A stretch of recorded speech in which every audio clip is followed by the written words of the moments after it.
Bil lisani yafqahu qawli. Yang kami hormati dan juga kami ta'zimi semua keluarga besar Pondok Pesantren Al-Mu'allim Bata-Bata allati sumi'anahum wa ta'anahum.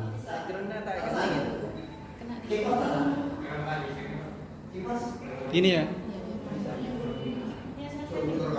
Jangan kelihatan laptopnya nanti. Berapa kemudian Pak ada kena mikro namanya itu bukan? Allah. Rapid APCA video pun. Sabar Bapak, sabar. Sudah? Sip. Pakai laptop tak mau diri kayak kan saja. Berarti kau tanya nih nak. Tanya nih Mbak tak. Tak is. Tanya belakang video ya. Nyereng. Jut. Mari kita saksikan. Bisa diedit ya. Ngomong tak. Ini Pak no. Panggilan sekali.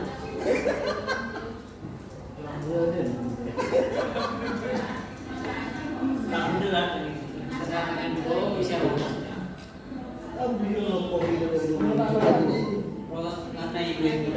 Bismillahirrahmanirrahim. Assalamualaikum warahmatullahi wabarakatuh. Masih semangat ya Bapak Ibu? Semangat.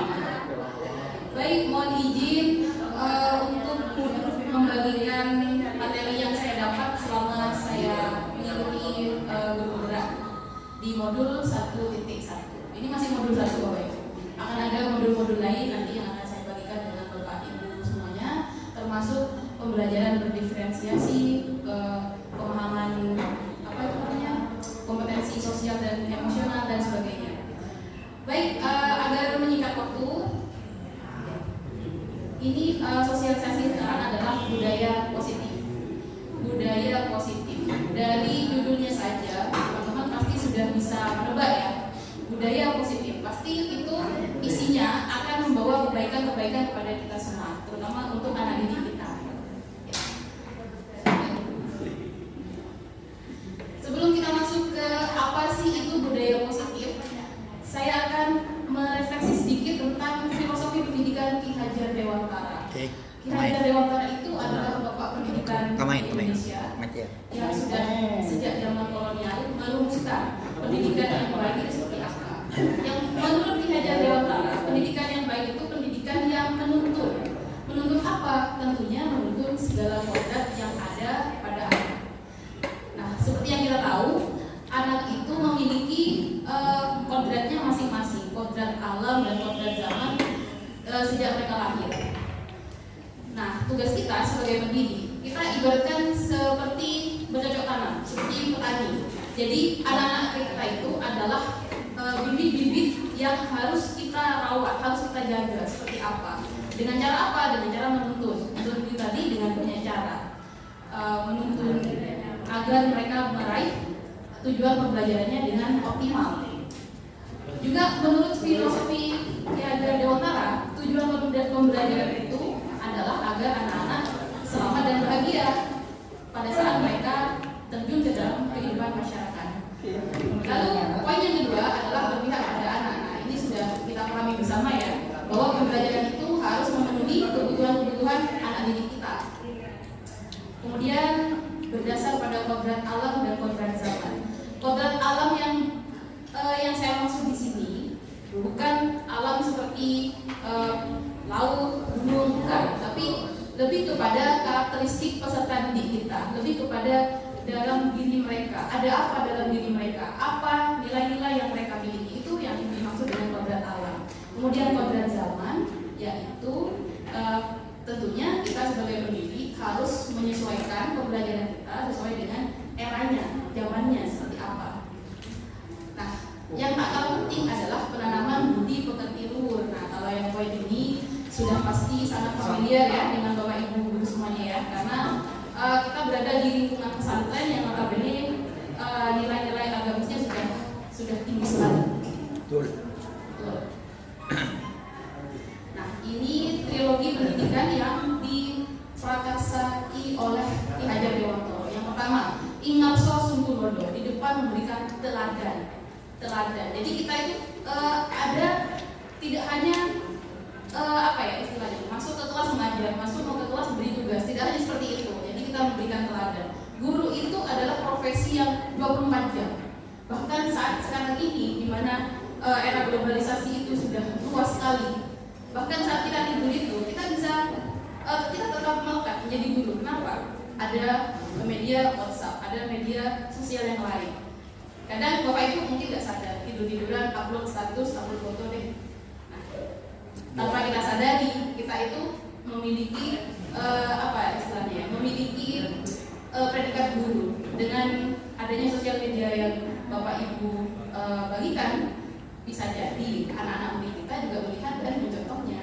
Nah, jadi adanya globalisasi yang sekarang ini kita dituntut berhati-hati. Kemudian Imadio Mangunkarso di tengah membangun kekuatan dan berkarya. Jadi kita itu harus mengoptimalkan apa-apa saja potensi dari anak-anak didik kita.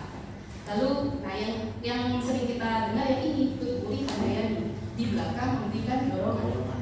Memberikan dorongan bukan berarti tidak melakukan apa-apa. Tentu saja dorongannya harus penuh maksimal sesuai dengan karakter mereka, sesuai dengan kemampuan mereka. Nah, kita masuk ke disiplin positif. Apa sih disiplin positif Bapak Ibu? Kalau mungkin saya perlu tanya dulu nih. Kalau disiplin itu menurut Bapak Ibu apa sih disiplin? Patuh, taat aturan, ya.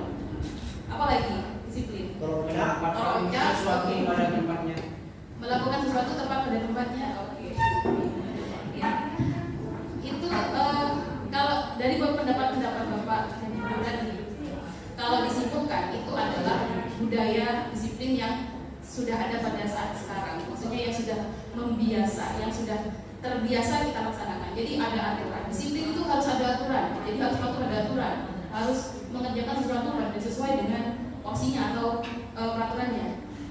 Nah, ternyata disiplin itu lebih dalam lagi Bapak Ibu. Disiplin itu adalah bentuk kontrol diri. Bentuk kontrol diri. Kontrol diri itu datangnya dari mana Bapak Ibu? Pasti datangnya dari hati dalam diri kita ya. Nah, karena yang bisa mengontrol kita siapa? Tentunya kita sendiri. Nah, walaupun ada aturannya sudah bagus, sudah poinnya sudah bagus, sudah mentereng, tapi kita tidak bisa mengontrol untuk mematuhi aturan tersebut. Apakah bisa dikatakan disiplin? Tentu tidak.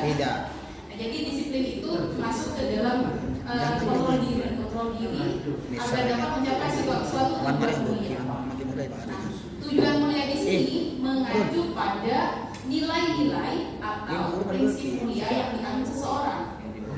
Nilai-nilai tersebut pastinya nilai-nilai yang baik. Gak mungkin nilai-nilai yang jelek yang kita anut.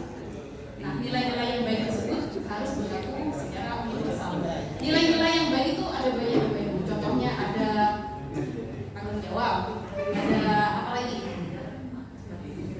Selain tanggung jawab, dengan rasa, kasih sayang, cinta, abdi asuh itu termasuk nilai-nilai kebajikan universal. Nah, baik kita lanjutkan ya. Karena banyaknya nilai-nilai kebajikan itu yang melekat pada diri kita sebagai manusia, sebagai individu yang akan nantinya menjadi pegangan untuk kita untuk kita menciptakan disiplin diri yang positif. Nah, pada saat sekarang ini nilai-nilai yang dicoba untuk ditanamkan kepada anak-anak didik kita yaitu ada 6 ya.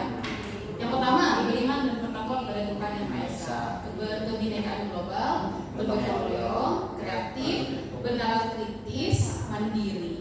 Semua ini termaktub dalam profil pelajar Pancasila. Kenapa kok hanya 5? Berarti nilai-nilai yang lain tidak baik, nilai tanggung jawab tidak baik. Oh tidak, itu juga termasuk nilai-nilai kebajikan universal. Hanya saja yang dimasukkan di dalam kurikulum kita adalah yang ini sekarang. Nah, lanjut ke kebutuhan dasar. Untuk menciptakan sebuah budaya positif,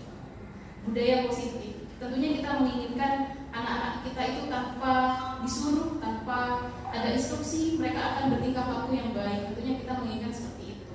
Namun kita juga harus mempertimbangkan kebutuhan dasar mereka itu apa. Mereka itu manusia, bukan benda. Jadi pasti punya hati dan rasa. Mereka juga punya pikiran. Mereka ingin apa sih sebenarnya? Belum tentu anak-anak yang berkebutuhan khusus misalnya dalam hal tanda kutip bukan disabilitas, bukan ya, karena anak inklusi juga berkebutuhan khusus. Itu belum tentu mereka itu IQ-nya rendah, tidak. Kadang mereka itu datang dari keluarga yang broken home, sehingga mereka di sini mencari pelarian, mencari perhatian, dan butuh akan kasih sayang, sehingga menjadi mereka jadinya apa ya? Di kelas mungkin agak-agak nyeleneh mungkin ya. Iya. Nah, ini kebutuhan dasar menurut Dr. William Glasser, teman-teman, Bapak Ibu sekalian ya.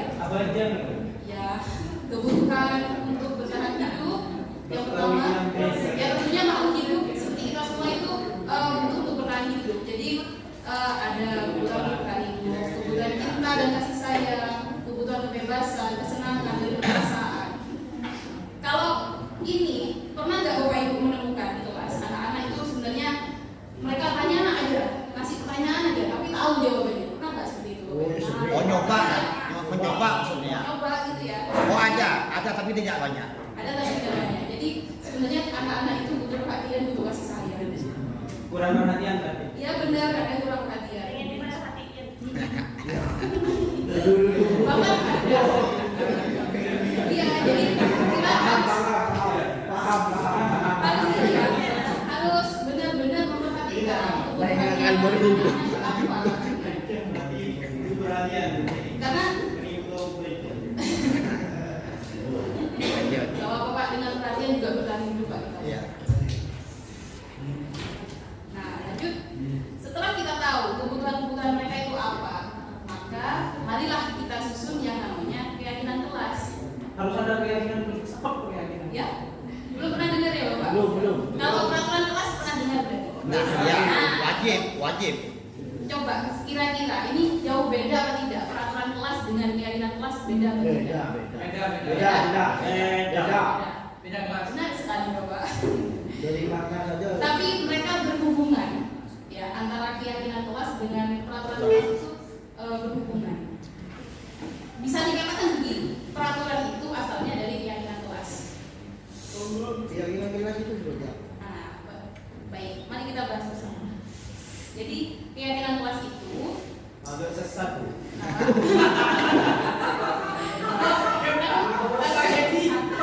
Lanjut, ini keyakinan bukan kafir kelas, keyakinan. Lanjut. Itu lanjut diri yang tadi ya Bapak ya. Iya. Jangan dibahas dadakan. Nah, Oke, keyakinan kelas itu seperti ini. Tadi kita sudah meninjau nilai-nilai kebajikan, meninjau kebutuhan anak. Nah, sekarang kita meninjau dari nilai-nilai kebajikan yang mereka percayai, yang mereka yakini, itu yang kita petik, itu yang kita kembangkan untuk menjadi sebuah keyakinan dalam diri mereka. Misalnya kita kita melakukan survei kepada anak-anak, kamu misalnya kalau temannya bekerja kelompok, terus kamu ada kelompok kamu tuh yang gak kerja, kamu gimana rasanya? Temen Bu, biasanya saya tuh kesel Bu, ngalak nama, biasanya seperti itu anak-anak ya. Ada orangnya kayak gitu. Nah, dari nilai-nilai seperti itu, biar nggak seperti itu gimana sih temennya?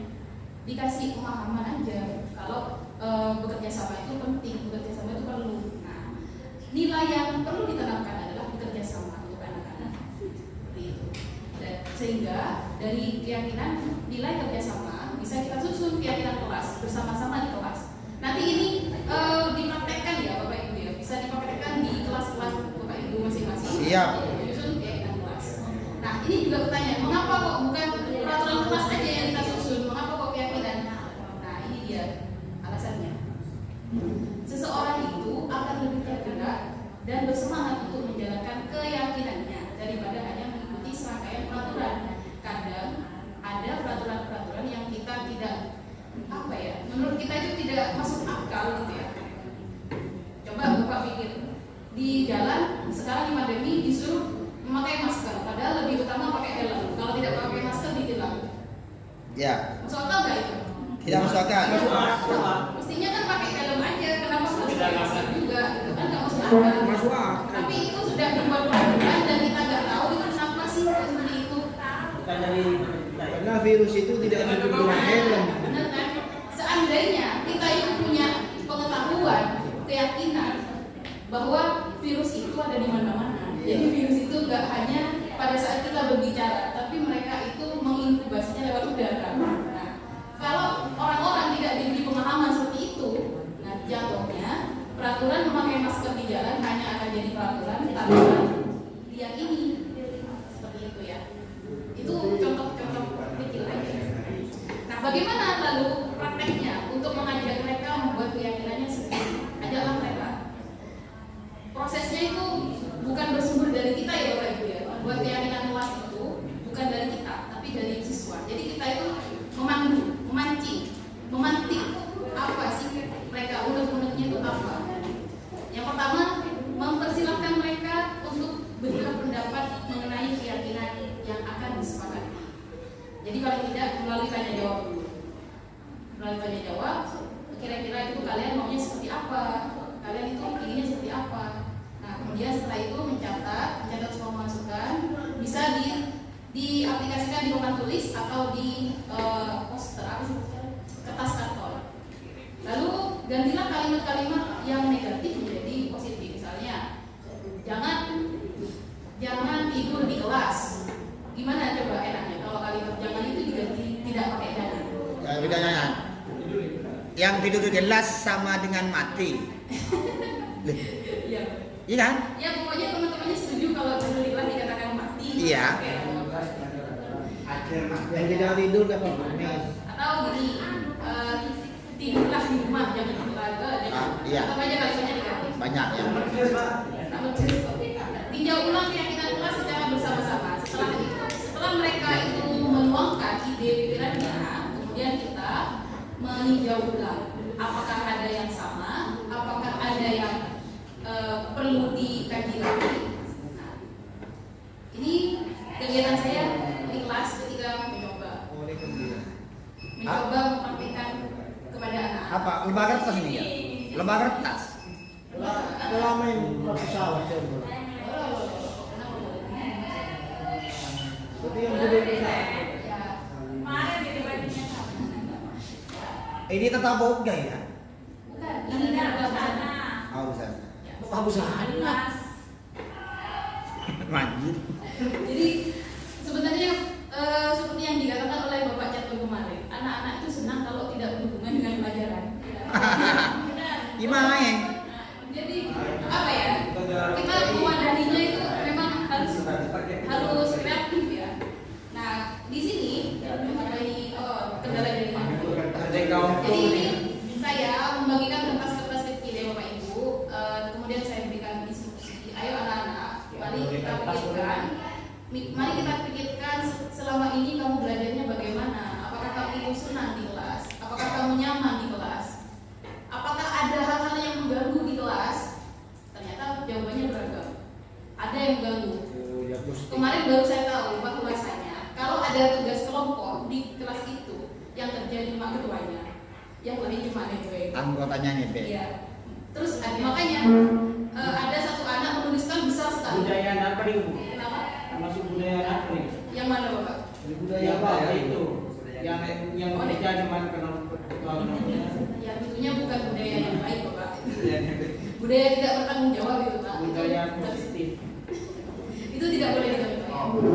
Jadi setelah saya kemarin saya menanyakan apa sih kendala-kendala kamu ketika di kelas, apa sih keinginan kamu di kelas, mengapa begini, mengapa begitu, dan muncullah satu, saya inginnya kalau ada tugas kelompok teman yang lain bekerja. Nah, nilai apa yang dari ucapan anak-anak itu nilai apa namanya? Kemudian mereka menjawab, kerjasama Bu. Ya bagus kerjasama, berarti nilai kerjasama aku masih kurang, berarti harus ditingkatkan. Lalu apa lagi? Tanggung jawab. Nah, kalau tidak ada yang menjawab, kita bisa memberikan bimbingan ya, berarti tanggung jawab anak-anak yang lain di kelompok itu masih kurang. Nah, setelah itu baru kita bisa susun kesepakatannya, keyakinannya. Bila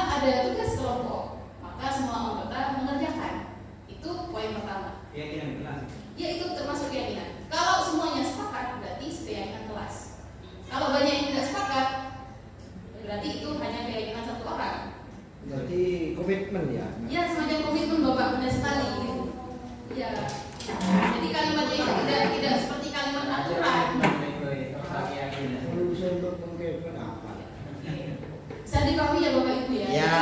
Kita bisa membangun budaya positif ya, dari memberikan apa istilahnya itu, mengembangkan nilai-nilai kebajikan apa saja yang ada pada dalam anak didik kita. Kembangkan. Nah, iya. Nanti dipatuhi atau tidak? Bisa dipatuhi, bisa tidak. Nah, ketika dipatuhi itu apresiasi kita sebagai pendidik untuk anak-anak didik kita, itulah yang harus kita tunjukkan kepada mereka. Bisa dengan verbal, alhamdulillah ya anak-anak, kalian sudah ada perubahan seperti itu. Bisa dengan pemberian poin atau sebagainya. Kalau tidak, bagaimana? Apakah kalau komitmen itu tidak boleh dilanggar? Ya itu pertanyaan. Boleh bisa dipatuhi atau tidak? Nah, namanya juga tadi keyakinan. Tidak bisa hanya ditolak. Kalau tidak dipatuhi bagaimana? Nah, ini yang harus kita lakukan.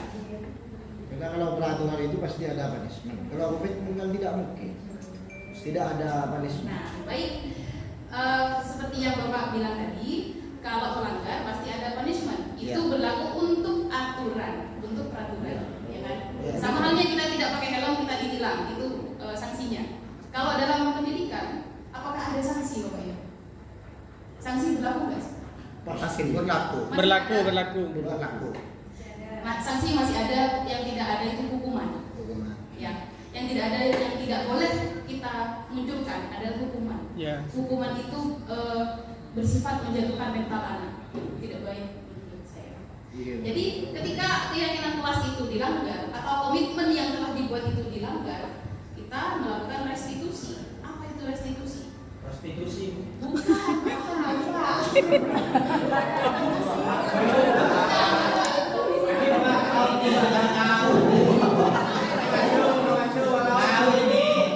Karena sedang puasa. Halo, sedang puasa. Bahaya.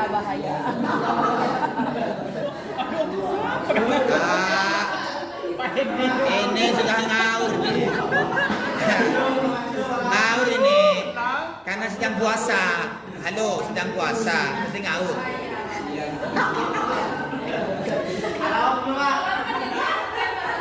Iya. Istilah ini masih baru ya Bapak Ibu ya. Sangat baru. Ya, tapi sebenarnya kita sebagai guru mungkin sudah pernah menjalankannya. Restitusi itu adalah proses menciptakan kondisi bagi murid untuk memperbaiki kesalahan mereka, sehingga mereka bisa kembali pada kelompok mereka dengan karakter yang lebih kuat. Nah, ini kalau disimak kalimat ini, siapa yang memperbaiki kesalahan? Guru. Loh, Bapak? Yang diperbaiki. Ya. Siswanya.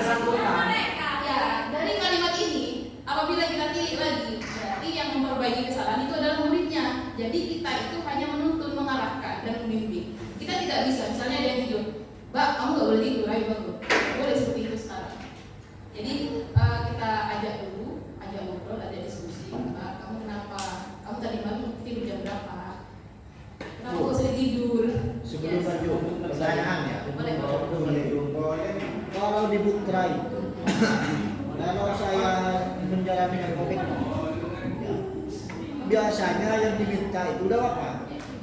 Yang diminta itu kalau di Putra, yang paling sepakat itu nonton, tidur. Itu pasti sepakat itu, bukan hanya dari kelas. Saya kan ngajar kelas 10-11 pasti sepakat semua kalau nonton. Kalau suruh tidur, Kalau suruh nonton, suruh tidur.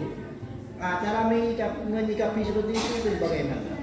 Karena kan tidak boleh nonton dalam pembelajaran. Iya, nonton itu kalau menurut saya sih boleh asal bukan nonton film.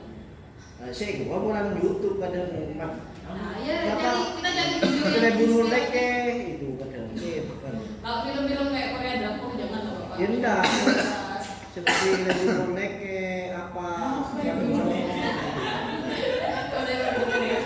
Oh, biasa cewek-cewek itu. Bunuh leke itu apa? Matiga. Nah, itu yang dilakukan. Iya benar seperti yang Ibu Yemi bilang. Jadi video-video yang inspiratif yang membangun motivasi mereka. Kalau video film atau TikTok atau YouTube yang seperti apa ya? Bapak bilang morleke, itu sepertinya seolah-olah Bapak melarikan diri dari tanggung jawab untuk mengajar. Ya, Jadi kan, Bapak bikin deh. Bapak dengan menuruti kesepakatan keyakinan itu kan seperti yang saya bilang tadi, ada yang positif, ada yang negatif. Mereka sepakat untuk negatif nih Pak, Bapak biarkan gitu kan. Berarti keyakinan kelas ini tidak terlalu penting kalau seperti itu. Yang positif Bapak, kan kita sebagai guru memilah-milah dan membimbing mereka untuk menciptakan budaya positif. Jadi auranya harus positif Bapak. Kalau seperti itu kayaknya sama halnya begini Pak, ada anak-anak murid mengajak bolos, sepakat bolos mereka. Mereka yakin kalau pelajaran ini membosankan nantinya. Pasti. Kalau tugas pasti tidak sepakat itu, pasti tidak ada pilihannya gitu. Tugas tugas. Itu. Ya, itu tadi tergantung Bapak bagaimana mengemasnya nanti. Mungkin Bapak perlu dikasih game nanti di pelajarannya Pak biar kasih. Bukan saya main tangan gitu kan. Enggak Pak. Jadi kalau anak laki-laki gini Pak, mungkin sumbang saran ya. Anak laki-laki kan ya. Anak laki-laki itu biasanya suka main fisik. Nah, kita bikin aja game yang berbentuk fisik. Bapak mau ajar apa? Bahasa Indonesia. Ah, itu Indonesia apalagi gampang itu topiknya untuk dibuat game. Yang penting materi ini tertinggal berarti. Enggak, bisa kita masukkan ke dalam game.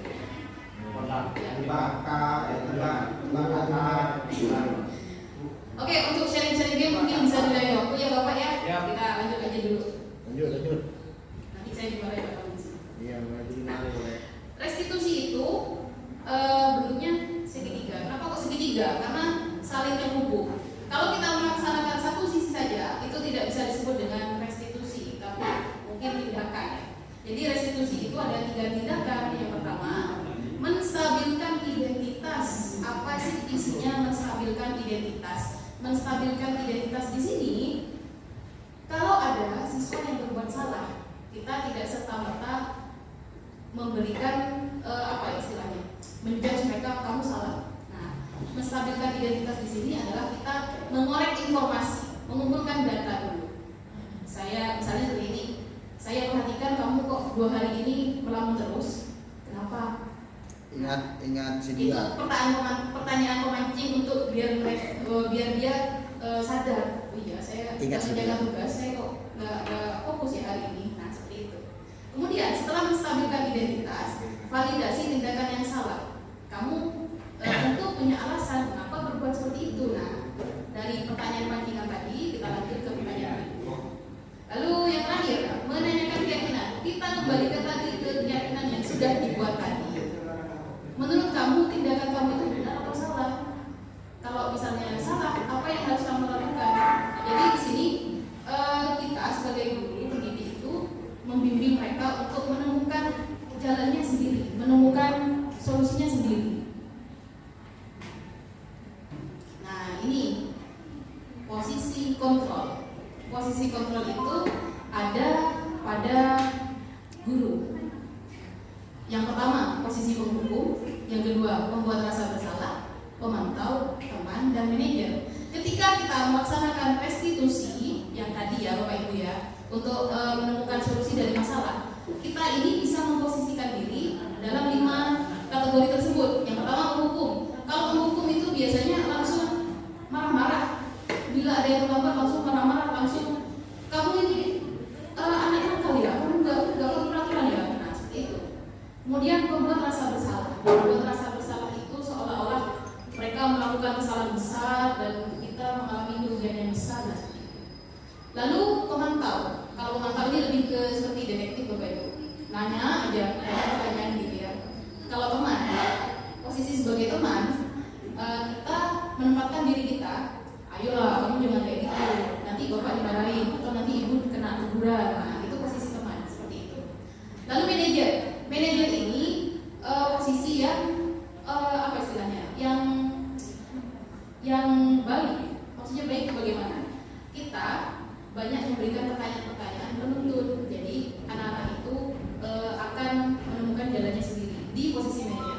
Nah, kalau Bapak Ibu ini posisinya apa biasanya? Kalau menemukan masalah, biasanya Bapak Ibu lebih Rata-rata penghukum. Rata-rata penghukum Bapak. Sulit untuk manajer. Sulit.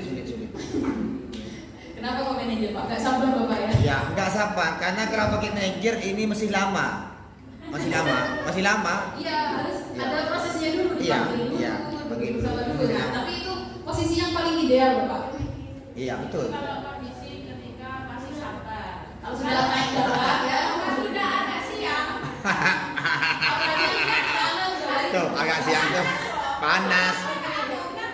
Iya. Oh. Iya. Masalah rumah tangga dibawa ke gelas, hancur.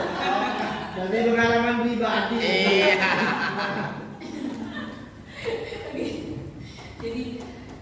Jadi kita pernah pasti berada di posisi-posisi ini pada suatu kondisi tertentu ya, ketika ada emosi, ada masalah di luar, kita bawa mungkin ada temui. Tidak ada salahnya, benar juga. Bisa juga ditinjau dari kesalahan yang dibuat oleh siswa. Kalau kesalahannya tidak fatal, Bapak Ibu, tidak kriminal, ya janganlah kita sedih berkumpul. Iya, memang nggak boleh. Iya, tapi memang nggak boleh. Jadi hukum itu tidak boleh sekarang, hukum tidak boleh. Loh, kenapa kok dimasukkan kalau tidak boleh? Nah, itulah kenapa kok dimasukkan kalau tidak boleh, Bapak. Nah, ini alasannya. 5 posisi kontrol yang tadi ada digolongkan menjadi 2 identitas, yaitu identitas gagal dan identitas sukses. Kalau yang penghukum dan membuat rasa bersalah itu berarti kita masuk ke dalam identitas yang gagal. Kenapa? Karena hasilnya nanti anak-anak itu akan memberontak ini. Anak-anak akan memberontak, berdendam. Diingat. Jadi yang diingat oleh anak-anak itu dalam memorinya. Bapak ini jahat. Seperti itu. Bukan ini, bapak ini tegas, bagus, bukan maksudnya. Tegas sama penghukum beda, Pak. Nah ini, kalau kita lihat ciri-cirinya di sini, kalau penghukum guru hati-hati menunjuk, nah menyindir-nyindir, menyakiti hati perasaan itu termasuk penghukum loh ya. Seperti dengan ucapan, tidak hanya melalui fisik, tapi melalui ucapan. Lalu pembuat rasa bersalah. Nah ini biasanya guru itu menunjukkan kekecewaan. Lalu kalau yang ini, yang perilaku kontrol positif, ya, nah sebagai teman, sebagai pemantau, yang paling baik lagi sebagai manajer. Karena di sini hasilnya, ketika kita menempatkan diri sebagai teman, anak-anak itu akan tetap gantungan kepada kita. Mereka tidak bisa hidup tanpa kita. Betul. Kadang ada kan guru-guru yang dirindukan, ada guru-guru yang tidak dirindukan. Mohon maaf, semoga saja kita menjadi guru yang dirindukan. Amin. Membuat merasa bersalah pada kurun ampun lagi. Benar. Jadi menimbulkan rasa kecewa. Jadi alhasil anak-anak itu adalah itulah begitu ya. Bade. Kosa. Nah, itu perlu bimbingan konseling sepertinya. Ya. Kurun apa saya bimbingan? Iya gurunya Pak, masa muridnya. Karena bagaimanapun juga kita itu lebih dewasa daripada anak didik kita ya Bapak Ibu. Pasti emosi kita lebih terkontrol. Lalu yang manajer, nah ini caranya dengan mengajukan pertanyaan-pertanyaan. Ada banyak pertanyaannya, misalnya apa yang kamu yakini, mengapa kamu kok berbuat seperti ini dan sebagainya. Lalu hasilnya dari posisi kontrol manajer ini, anak-anak akan lebih kuat karakternya. Mereka itu apa ya? Kalau istilahnya anak zaman sekarang nggak kena mental. Siap. Bu, tapi pada dasarnya mendidik anak itu Bisa kirim materinya. Ntar saya ya. Oh, saya tanya. Oh, nggak usah kasih pertanyaan. Hah? Iya, ntar lagi kan saya ngambil kamera nih.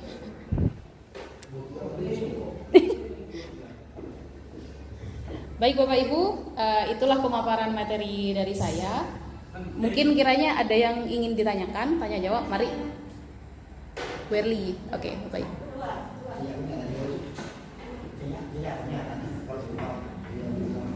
Werly langsung aja mungkin ya. Ya. Pakai mic apa enggak? Iya. Saya mau bertanya Bu, apa kaitannya filosofi pendidikan Ki Hajar Dewantara dengan budaya positif? Oke, itu saja Werly. Ya. Nah, baik. Oh iya, dari bapak-bapak boleh mungkin. Ya. Kenapa kok yang jadi pantuman kita itu kok Hajar Dewantara? Padahal kurikulum ini yang saya tahu, pertama kiblatnya kurma ini mereka ini kita itu ke Cina.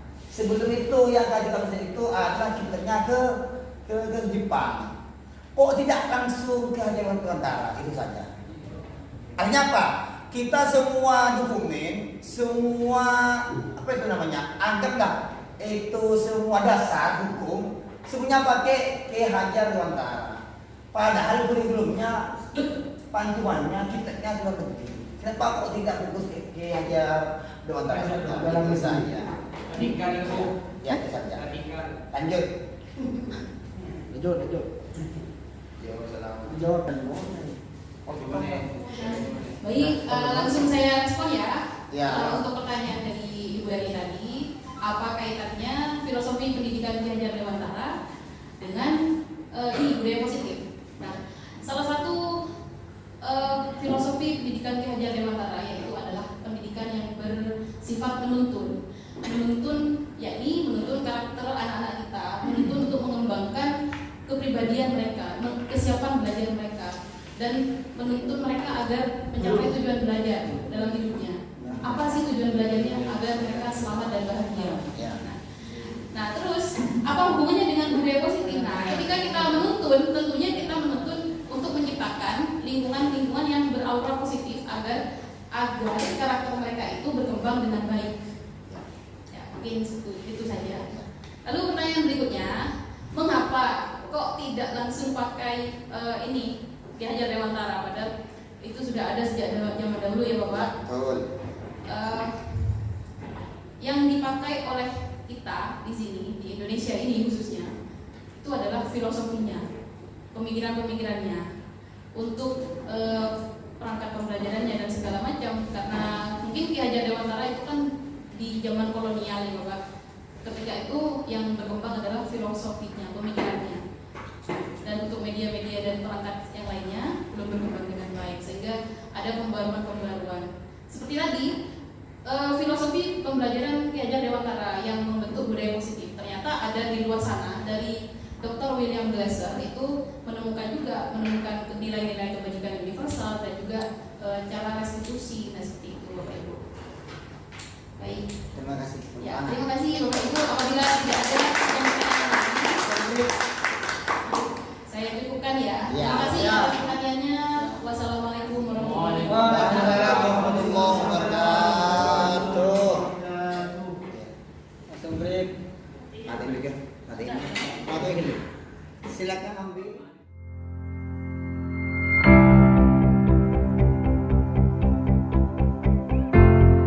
Assalamualaikum warahmatullahi wabarakatuh. Untuk tanggapan saya mengenai workshop budaya kerja yang disampaikan oleh Bu Alif kemarin, menurut saya sangat bagus, merupakan ilmu baru bagi kami mengenai budaya positif di dalam kegiatan pembelajaran. Kemudian pemaparannya sangat jelas dan itu sangat bermanfaat bagi kami untuk kami terapkan nanti di dalam kelas. Menurut saya apa yang disampaikan Bu Alif sangat bermanfaat bagi kami. Demikian yang bisa saya sampaikan. Untuk Bu Alif, semangat dan terima kasih ilmunya buat kami. Semangat untuk menjadi guru penggerak bagi kami. Terima kasah. Assalamualaikum warahmatullahi wabarakatuh. Alhamdulillah hasil workshop sosialisasi budaya positif dari Bu Alif kemarin itu saya sangat tertarik. Pemaparan Bu Alif sangat bagus, jadi saya jadi tahu bagaimana menangani masalah bagi siswa. Jadi siswa itu bisa menangani masalahnya, bisa mengatasi masalahnya sendiri. Jadi siswa lebih bersemangat dan punya keyakinan kelas. Contoh yang diberikan Bu Alif itu sangat bagus dan sangat kontekstual. Jadi saya lebih mudah mengerti dan lebih paham. Terima kasih ya Bu Alif. Untuk Bu Alif tetap semangat. Semoga selalu menjadi penggerak untuk kami. Terima kasih. Assalamualaikum warahmatullahi wabarakatuh. Assalamualaikum warahmatullahi wabarakatuh. Saya ingin menyampaikan tentang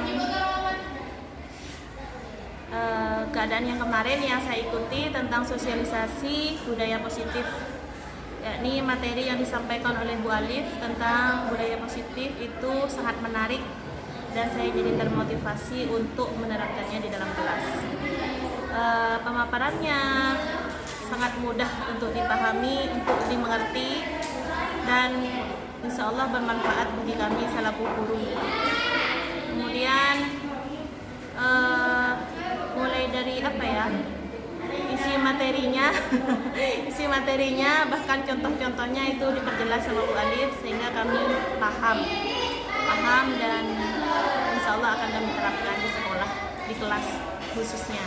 Terima kasih Bu Alif atas ilmunya dan semoga bermanfaat dan semoga Bu Alif sukses menjadi guru penggerak ya. Assalamualaikum warahmatullahi wabarakatuh. Setelah saya mengikuti sosialisasi tentang budaya positif dari Ibu Alif, saya merasa termotivasi dan mempunyai pengetahuan baru.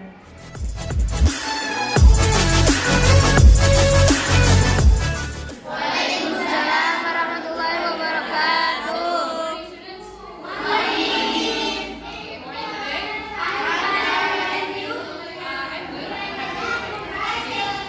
Right, yes.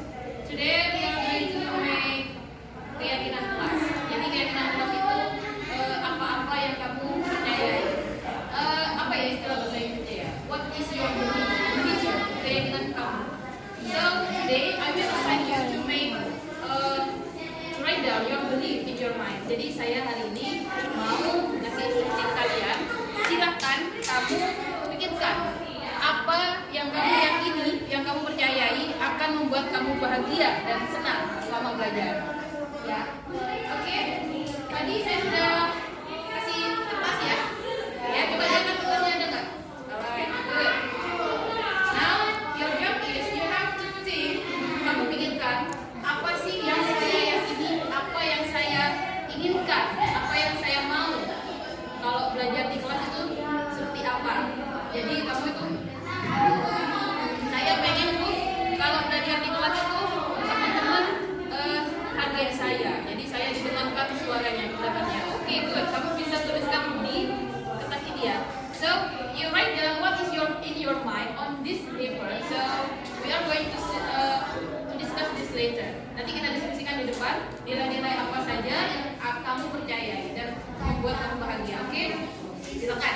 Coba dipikirkan dan tulis dulu sekarang.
3 hari tidak masuk sekolah tanpa keterangan. Apa benar seperti itu?